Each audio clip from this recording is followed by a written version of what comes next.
What is up, Earth's mightiest subscribers? It's Ernie, Blerd without fear. Welcome back to the channel. So today, before we get into any shenanigans about War of the Realms, all this stuff, we are going to be talking about War of the Realms. I promise you.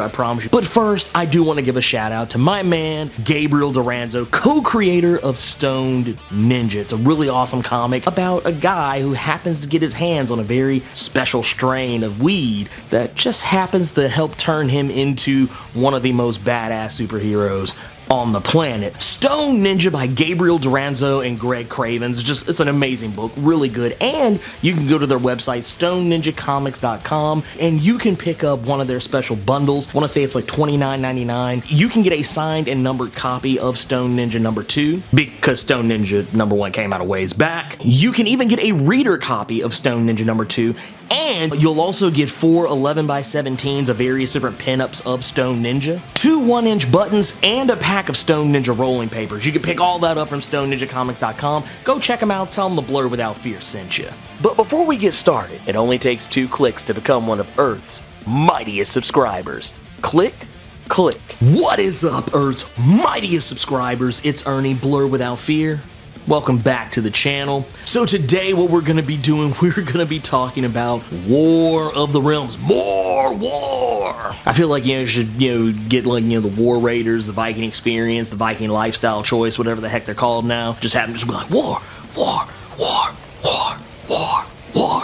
Anyway, we're not doing that. Okay, so basically what's happening here, what I'm going to be talking about is what's going on in Jason Aaron and Russell Dardaman's War of the Realms number 4, part 4 of 6. But basically what I can tell you is from when we last left off, we know that Freya had went to Svartalfheim, and she took a squad, her personal strike force, that included the Punisher, Blade, Ghost Rider, and Hulk. And honestly, the mission kind of went sideways a little bit. It didn't go quite the way Freya thought it was going to go. Everything just kind of went tits up midway through because of what happened back at the Bifrost. When Daredevil had recreated the Bifrost using Heimdall's powers, a suicide bomber came along and took out the bridge, meaning that they couldn't get rid of the Black Bifrost now, because now it's the only way in or out of any of the 10 realms. So their mission changed, and what Freya did is she's taken possession of the Bitter Blade, which basically makes her like a dark version of Heimdall. This sword essentially gives her full and total control of the Black Bifrost, and it also greatly enhances her already considerable power. She kind of embraced this kind of berserker dark energy power that was going on within her, and she's been using that to ward off all of the dark elves of Svartalfheim. Something that she makes a case to say that she's very capable of doing by herself, and what she has done is she has sent all of her strike force to different corners of the realms to try and recruit more help to fight in the war effort against Malekith. Like, she sends the Punisher to go track down Sir Ivory Honeyshot, who is guarding the Queen of Alfheim and is trying to get the elves back on track, because right now the elves, their realm was actually hit long before Midgard's. And pretty much their people are dying and starving, and as Sir Ivory Honeyshot would tell you, the only thing they're starved more for than food is revenge. So the Punisher goes and recruits them. Meanwhile, Blade goes to Vanaheim to recruit its most powerful warriors and sorcerers to also help in the war effort. And though Hulk is fairly stubborn about it, Freya is able to force Hulk to go to Nidavellir and get the dwarves, who seem very teary-eyed at Hulk's very straightforward speech of just going and smashing things. So there you go, Hulk's just a really big dwarf. I can dig it. And I guess it stands to reason that Ghost Rider was sent to Hell, and basically he recruited giant spiders, who we should know by now have a real taste for dark elves. And of course, Captain America and his strike force have returned with a very war-weary Thor who had been going through a berserker rage. We don't really know how they calmed him down, because I think that's something that's going to be handled in a separate Thor issue, but apparently they got him calmed down, and they have taken him back to the Celestial HQ to get him convalesced. Meanwhile, the war is still waging outside of the Celestial HQ, Black Panther and Shuri, while Black Panther is fighting outside the Celestial. Alongside Thor and various other Avengers, Shuri is inside and is unleashing the Celestials' bodily weapons. Lasers coming out of every orifice in the thing's head. Meanwhile, Odin has finally awoken from his slumber, though he is not 100% healed. And he demands to know where Freya is, and when he finds out that she's been left on Svartalfheim to fend for herself, something that Freya demanded of herself because she knew this was the end, she knew this was something that she probably won't come back from,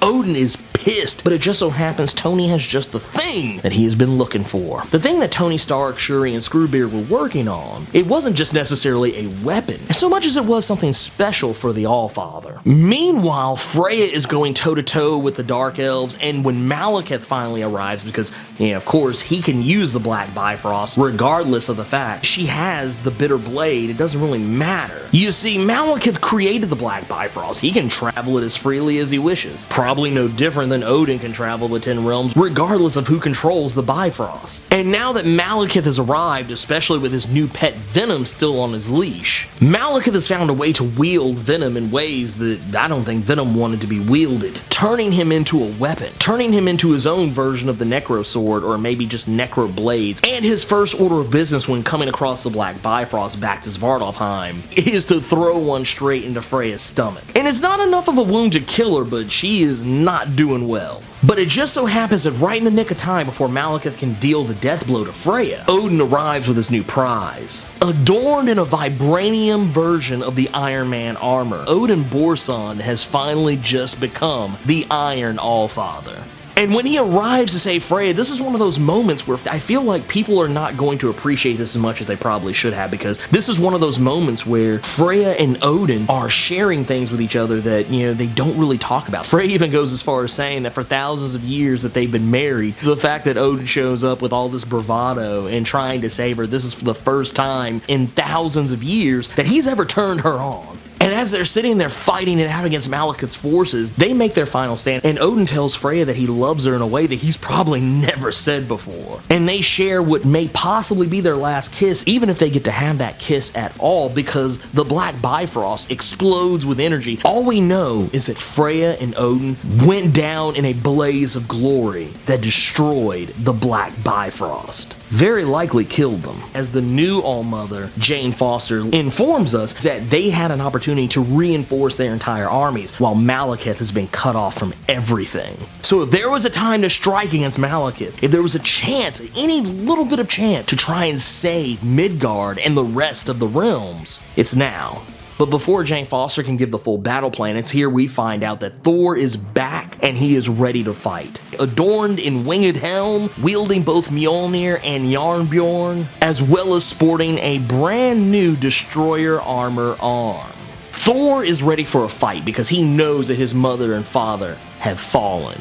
And that's one of those things, man, just like, wow, you think about what just happened here. Like, we just witnessed the death, possibly the death, or at least we can only presume is the death of Freya, the Allmother, and Odin, the Allfather. And I'm just like, wow, like, we are actually kind of getting us that much closer to the Thor that Jason Aaron has promised us that is at the end of time, the Thor that we see in the future who has become Allfather. And it's all starting to come full circle. Freya is gone and has passed on the mantle of Allmother to Jane Foster. Odin is now gone, and now the mantle of Allfather falls upon him. The future is finally starting to come together, and man, I still don't know exactly how to feel about it. It's like, man, this is something I've been waiting on for a long time, and it's like, okay, now this has finally happened. Man, we're getting that much closer.